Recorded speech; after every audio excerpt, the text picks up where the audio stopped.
Good afternoon and welcome to WEFM's Midday News, brought to you with the kind compliments of Courts of Vincent Limited. Get your money, get your money, get your money. Get your money, get your money, get your money. Get your money, get your money, get your money. Quick and fast. Hurry up. Hurry up to $20,000. Go to the cash. Pay nothing down. Get a call out. Flexible payment. Same day approval. Get anything you want for 2022 with Codes Ready Cash. Get your money, get your money, get your money. Get your money, get your money, get your money. Vacation. Get your money, get your money, get your money. Quick and fast. Hurry up. Codes Ready Cash. We are ready when you are.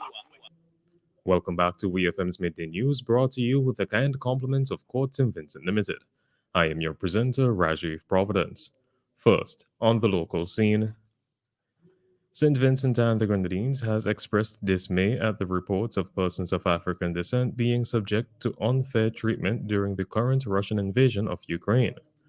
There have been numerous reports that African nationals in Ukraine are being prevented from safely crossing the border to flee the raging conflict in the country. SVG's permanent representative to the United Nations, Her Excellency Rhonda King, highlighted the issue during her statement on the floor of the United Nations General Assembly. Before I conclude, Mr. President, it will be remiss of me not to express my dismay for the disturbing reports that people of African descent are being singled out to unfair treatment as they join the masses fleeing the Ukrainian territory. In line with international humanitarian law and its guiding principles, we call on all states to uphold their international obligations and ensure the safety of all people. That was St. Vincent and the Grenadines' permanent representative to the United Nations, Her Excellency Rhonda King. The Sexual Offences Unit and the Anti-Trafficking in Persons Unit of the Royal St. Vincent and the Grenadines Police Force launched an investigation into a suggestive video that was being circulated on social media depicting three young ladies lying on a bed with a male and another adult male displaying what appeared to be cash. All of the parties were fully clothed during the video. According to an official release from the police, they were notified of the video on February 17th, 2022. Two male suspects were taken into custody as part of the investigations. They were interviewed by the police and their homes and gadgets were searched. Two of the young ladies were also located and interviewed. However, no useful information was obtained to proceed any further with the investigations, the release stated. The RSVGPF thanked the public for their support and cooperation as they endeavor to protect and serve the populace.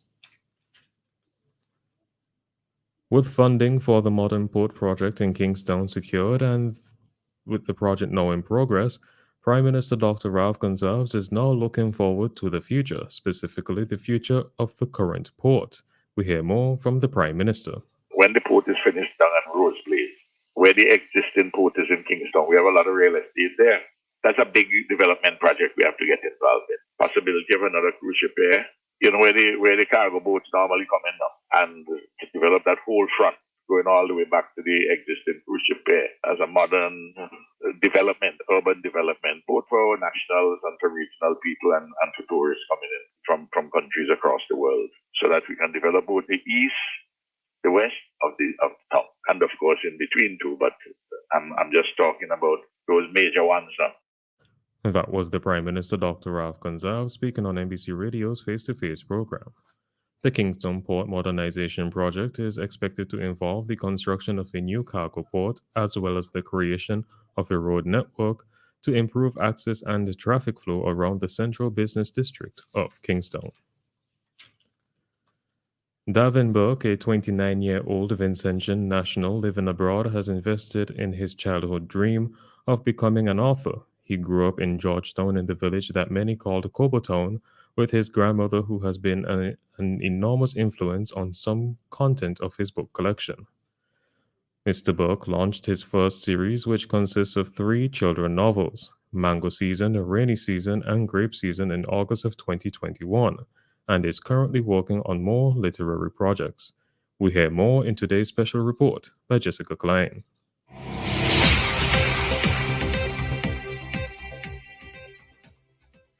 The young author Davin Burke said his many experiences as a child played an important part in his inspiration and accomplishment of his three children novels.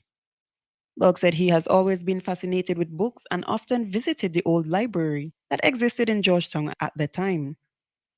His collection of books come with great influence and meaning that both shares his memories as a child and connects with the traditional culture of Vincentian communities and teaching of our elders. So I have three books, which is a series, Mango Season, which is influenced by just growing up with my grandmother and going visiting her in Montgomery and go and pick mangoes. And then I have Rainy Season, which can influence the rainy season in St. Vincent, which is from July to December, I believe. And just us as children playing in the rain. And I have Grape Season, which is one of my favorite, traveling to Rabuka Dry River, picking grapes with my friends. Bog said he was prompted by a number of life changing events that pushed him to stop delaying his own dreams and to set a foundation of inspiration for his children to look up to. 2020 was a very blessed year for me. It was very eye opening. I felt like it benefited me spiritually. I had to spend time with myself. We couldn't really go anywhere. So we really had ourselves. We couldn't go out as much. Writing kind of became therapeutic. So I started writing again. And then my children would come around and they would always ask me to read books for them. We read all the books during the year, like literally all the books I had here. We read it. They had fed up with the books. And I was like, why don't I tell them my own stories? So that was the inspiration behind the books. And I started thinking about my childhood, to compare it to their age. So they are 6 at the moment. They'll be 7 in April, God's willing. So I just started to jot down the ideas of how I grew up. And I would tell them verbally, and then I would say, you know what, I'm going to write it. I'm going to start writing a book. That's where this inspiration came from.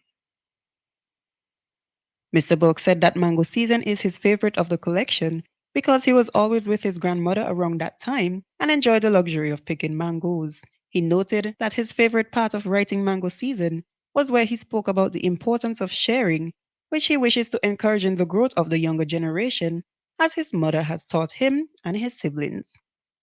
He encourages any aspiring Vincentian writers to keep writing and always jot down their ideas because with time it will come to life.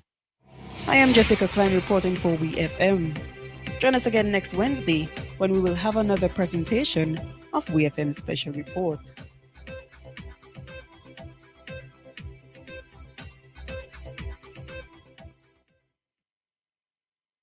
On to news in the region. Antigua and Barbuda's Prime Minister Gaston Brown urged his fellow leaders to fully implement the CARICOM Single Market and Economy CSME, as the region is losing out on the benefits that can come from this initiative. He made this call during his virtual address at the opening ceremony of the 33rd Intersessional Summit. We can no longer afford the luxury of delaying approval of key instruments such as the Financial Services Agreement, investment policy, incentive regimes, and the development and regulation of a regional securities market.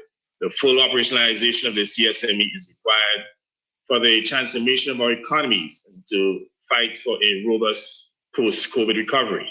CARICOM needs to be able to shift gears and close its project implementation gaps to ensure the full operationalization of the CSME. That was the Prime Minister of Antigua and Barbuda, Gaston Brown. Barbadian Prime Minister Mia Mottley is responsible for the CSME within the quasi-CARICOM cabinet, and she is expected to table a draft protocol during the summit. Vaccine hesitancy continues to be a major impediment for Guyanese health officials as they seek to achieve herd immunity against COVID-19.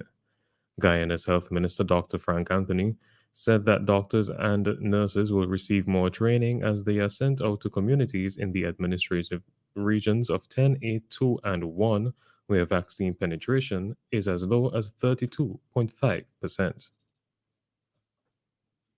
There are still pockets of hesitancy across the country. So we have done a couple of studies identifying what are the factors that might be leading to hesitancy, and we're now designing some programs and training people to address some of those concerns. Right now we have a workshop that is ongoing, and we'll be going to those regions where we have seen a lot of hesitancy. That was Guyana's Health Minister Dr. Frank Anthony. The workshop is currently underway for the training of these community health workers. Just over 84% of adults and 46% of adolescents in Guyana have taken at least one shot of the COVID-19 vaccine. On to news on the international scene. Russia claims its troops have taken control of the Black Sea port city of Kherson. Both the regional governor and the city's mayor say they are surrounded but deny Kherson has been occupied. Capturing the city would be very significant, says military expert Dr. Jack Watling from the Royal United Services Institute, as it holds a strategic position in the Dnieper River, which bisects Ukraine. Russia will quote unquote start to strangle off the logistics for the Ukrainians, he added. Meanwhile, emergency services in the eastern city of Kharkiv say 4 people have been killed by Russian shelling this morning. A missile struck buildings belonging to the police, the Security Service of Ukraine, and the Kherson National. Photos from this morning show firefighters battling blazes at a university building and police station after the strike.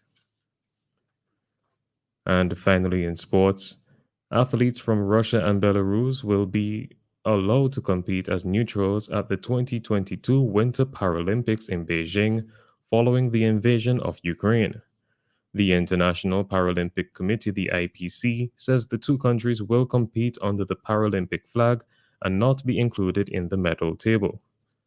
The opening ceremony is on Friday, with competition starting on Saturday. IPC President Andrew Parsons said the measures were the harshest possible punishment under its constitution. In addition to deciding Russian and Belarusian athletes will not compete under their own flag or feature on the medal table, the IPC also stated it will hold no events in the 2 countries until further notice. This has been WEFM's Midday News. I have been your presenter, Rajiv Providence. Join us again at 3 p.m. for WEFM's 3 p.m. News. WEFM's Midday News is brought to you with the kind compliments of Courts St. Vincent Limited.